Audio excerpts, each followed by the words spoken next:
आज हम बनाएंगे कैरी पुदीने का शरबत। इसे फ्रेश बनाकर तुरंत सर्व करें और इसका कंसंट्रेट शरबत जिसे आप फ्रिज में लंबे समय तक रखकर जब चाहे तुरंत बनाकर सर्व कर दें। नमस्कार, nishamudlika.com में आपका स्वागत है। तो शुरू करते हैं। तो ये एक कैरी ले ली, कच्चा आम 120 ग्राम का है। तो सबसे पहले इसे छील लेते हैं। इसे पहले ही अच्छे तरीके से धोकर सुखाकर ले लिया है। ग्रीन पार्ट पूरा निकाल दीजिए छीलकर।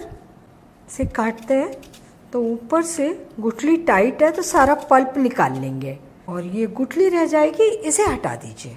इसमें से आधा आम ले लेते हैं। 2 ग्लास शरबत बना रहे हैं तो ये मैंने हटा दिया बड़े बड़े पीसेस, और बाकी ये छोटे पीसेस को थोड़ा सा और छोटा कर लेती हूँ।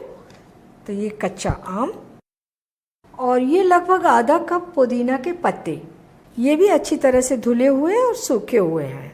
अब टेस्ट के लिए आधा छोटी चम्मच काला नमक, आधा छोटी चम्मच भुना हुआ जीरा, मसाले सब इसी के साथ डाल देंगे ताकि ये अच्छे तरीके से ब्लेंड हो जाएंगे, और 4 काली मिर्च। इससे टेस्ट बहुत अच्छा आएगा शरबत में, लेकिन तीखा नहीं लगेगा।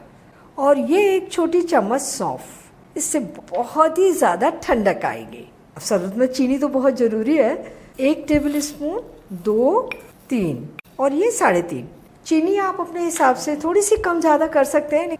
अब इसमें थोड़ा सा पानी, 2-3 टेबल स्पून, बस कि ये चीज़ें अच्छे तरीके से पिस जाएं। और अब इसे बारीक पीस लेते हैं। देखिए, इसको एकदम बारीक पीस लिया, फाइन पेस्ट बना लिया। चीनी के साथ में बहुत जल्दी पिसकर तैयार होता है ये। अब ये कोई भी सूप वाली छलनी ले लीजिए, एकदम बारीक वाली छलनी मत लीजिए, और छान लीजिए। अगर मान लीजिए कुछ भी इसमें थोड़ा सा मोटा मोटा होगा वो निकल जाएगा। वैसे हमने बहुत फाइन पीसा है। और ये थोड़ा सा जार में पानी डालकर ले लिया,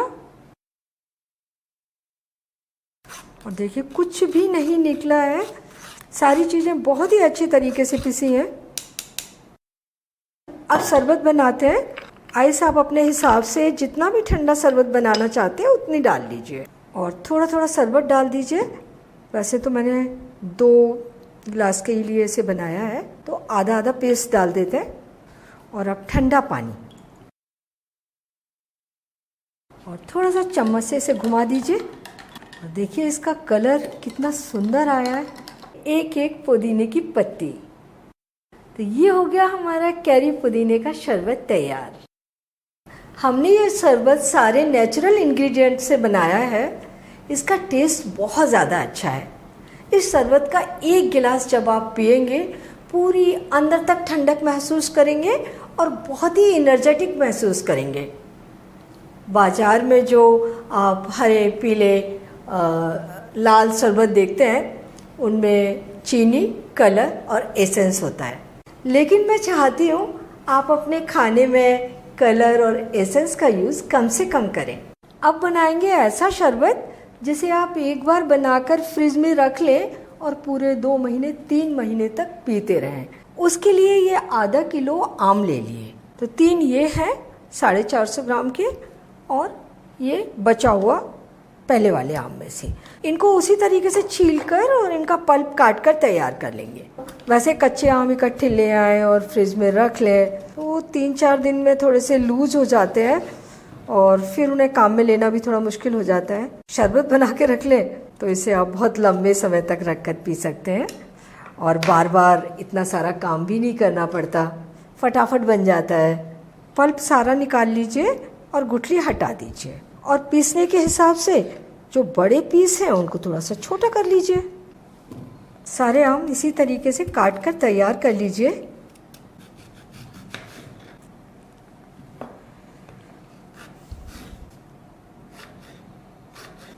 ये सारे कच्चे आम काट कर तैयार कर लिए, और ये पुदीना पहले से ही धुला हुआ, साफ किया हुआ, सूखा हुआ है। पुदीना के पत्ते 50 ग्राम हैं, और कप से नापेंगे तो ये लगभग 3 कप होंगे।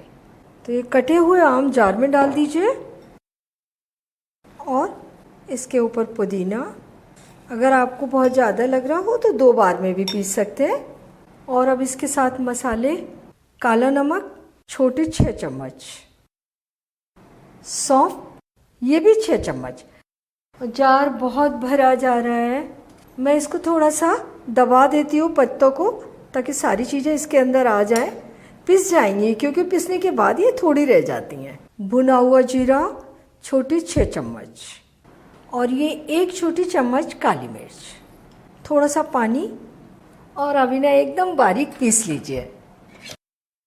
ये एकदम बारीक सा पेस्ट बना लिया। इसे पीसने में 3/4 कप पानी का यूज किया है। अब बनाएंगे शुगर सिरप। ये 3 कप चीनी, वजन में 700 ग्राम। इसमें डालेंगे 1.5 कप पानी, 1 कप और आधा कप।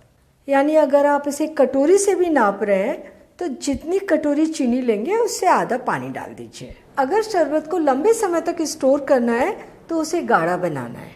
चीनी में पानी कम डालें, नाप कर डालें, और अब इसे तब तक पकाना है जब तक कि चीनी अच्छी तरीके से घुल नहीं जाती।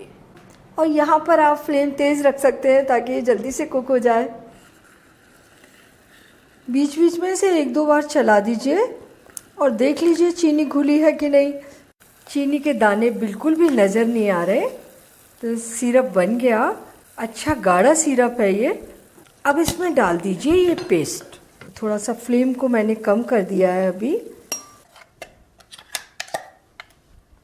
और अब फिर से फ्लेम को तेज़ कर दीजिए और इसे अच्छे तरीके से मिलाइए। अब इसे 5-6 मिनट कुक होने देते हैं।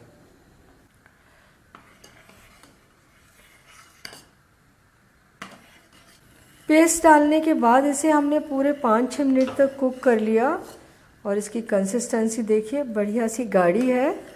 सारी चीज़ें अच्छी तरीके से कुक हो गई, ब्लेंड हो गई, और शरबत तैयार हो गया। अब फ्लेम बंद कर देते हैं और इसे ठंडा होने देते हैं। अभी पूरा ठंडा नहीं है, हल्का ठंडा हो गया है। इसे छान लेते हैं। और छानने के लिए ये बोल ले लिया, इसे छानते हैं। ये थोड़ा सा इसमें मोटा मोटा निकल रहा है।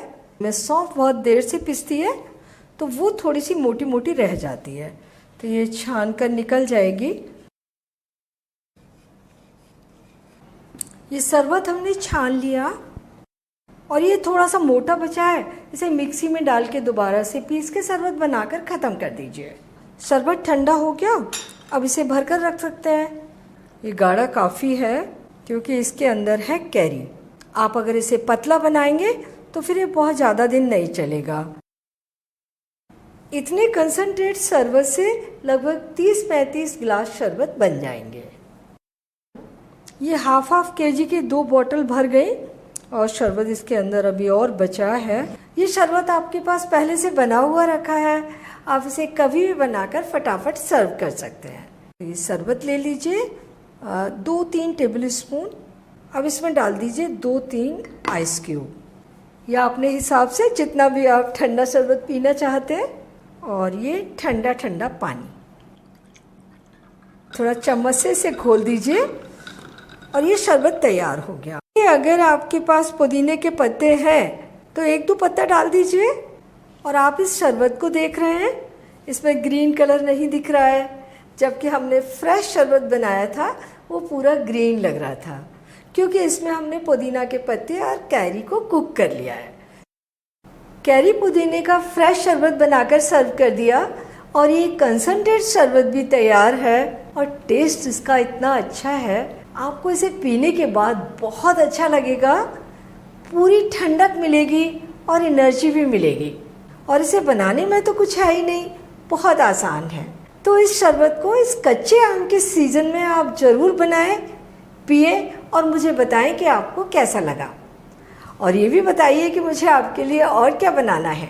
अगर मेरा चैनल आपने अभी तक सब्सक्राइब नहीं किया है तो प्लीज़ तुरंत कर लीजिए, घंटी का बटन भी दबा दीजिए, ताकि मेरी आने वाली रेसिपीज़ के नोटिफिकेशंस आपको मिलते रहें।